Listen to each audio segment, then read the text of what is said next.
Namaste, Desha Pushpavidya. This is JB and Dr. Rakesh, Professor Department of General Medicine and Homeopathic Vedi Vidyapeeth, Women's University, Jaipur. Our today's session is Howard's philosophy disease classification, the syphilitic stigma. This is the continuation part of 30 and 26 chapter. It has been said that the patient afflicted with the syphilitic pain suffers from suffers from structural changes, yet the emotional sphere in the purely syphilitic patient is not seriously affected.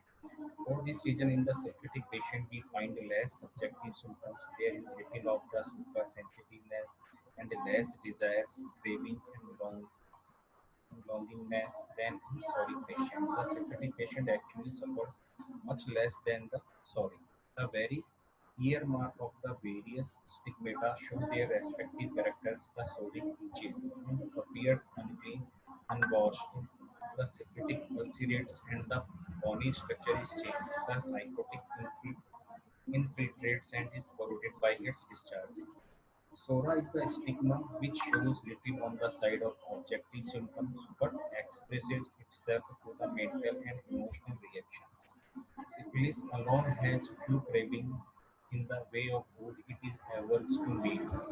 The frequent unsatisfied hunger, the craving for meat and potato when nothing else is satisfied, the craving for salt, craving for indigestible things, the inability to assimilate much starch, these mark the symptoms of appetite, show the sorry parentage of the tubercular diathesis. In the syphilitic sorry type of, we find the changes in the chest wall which are structural changes in the bone counters. The chest wall is narrow and may be more shallow than normal. Even the action of the diaphragm is limited. While there may be no structural changes in the lungs itself, there is less air capacity and less residual air in the lung. The very structural changes eventually brings about occlusion of the air cells and the formation of foci. For these people are very poor breathers. The pumping power is so cramped that they are incapable of supplying sufficient oxygen for the body needs. This is shown in the anemic and chlorotic conditions as well as in the tuberculosis. The purely syphilitic patient has a short barky cup. This is sometimes true of the early tubercular stages. The tubercular expectoration is purulent, greenish yellow, often offensive, usually sweetish or salty. To his taste, we can usually depend upon the salty or sweetish taste as being a character of the dyscrasia. The syphilitic patient should be sun worshippers in type 4. They are always better during the daylight hours, and all conditions are aggravation at night. The tubercular people suffer from neuralgias, prosopagmias, psychicas, insomnias, hysterias, and all the nervous symptoms peculiar to the diathesis. They may have for years persistent headaches. This may precede the actual tubercular development. The tubercular diathesis has many heart symptoms showing the parentage. There is much palpitation in soric. This is due to the uterine or gastric irritation and disturbances. In the psychotic patient, the heart manifestations are reflexes of rheumatic conditions. In the syphilitic and psychotic stigmata, we find little mental disturbance accompanying the weird condition even when the conditions are critical. It is the sorry patient who worries about his heart conditions or rarely succumbs to it. It is the syphilitic or psychotic patient who may have for years a slight dyspnea and occasionally slight pains, or perhaps no symptoms at all, but they die suddenly and without warning. In the tubercular, as in the sorry heart condition, the patients want to keep still. They are much aggravation by higher altitude, cannot climb stairs or ascend hills, cannot breathe well on ascending, have not the proper amount of room for air. They have no difficulty in descending. With this heart condition, there is a cyanosis that is often painful. There is a gradual falling away in flesh in these conditions. The syphilitic dropsies and anasarcas are greater than the psychotic. Hereditary syphilitic troubles in children sometimes produce a very watery discharge that almost completely drains the system of its vital fluids and unless promptly corrected, death ensues.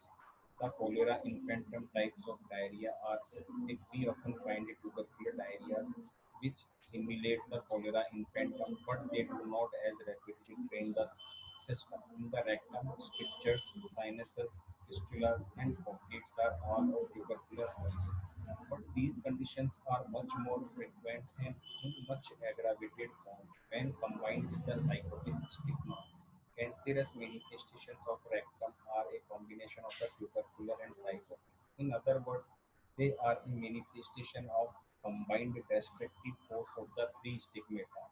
Sora alone never reaches to the pathological changes, yet without the soric elements, malignancies will never develop.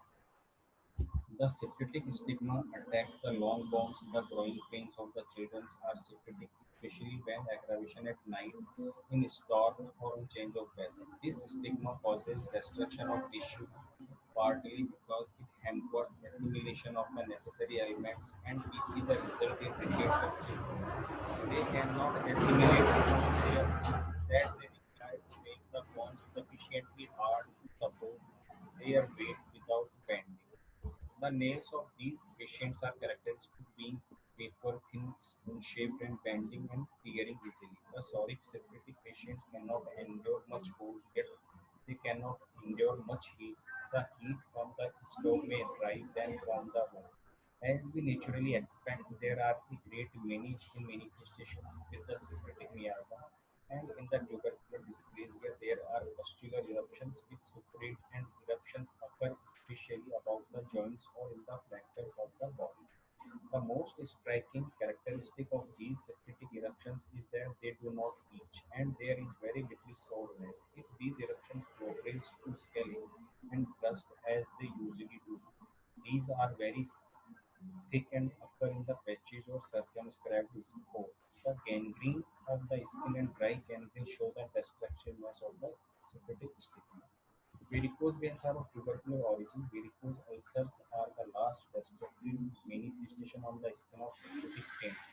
In this stigma, we see the ecchymosis and hemorrhagic conditions into the skin, puerperal conditions, or all manifestations of the syphilitic vein. This session powered by digital version 2.0 Jyoti with Women's University. I hope you are satisfied with my digital session. If you have any query, please mention in comment box. I will resolve. Thank you.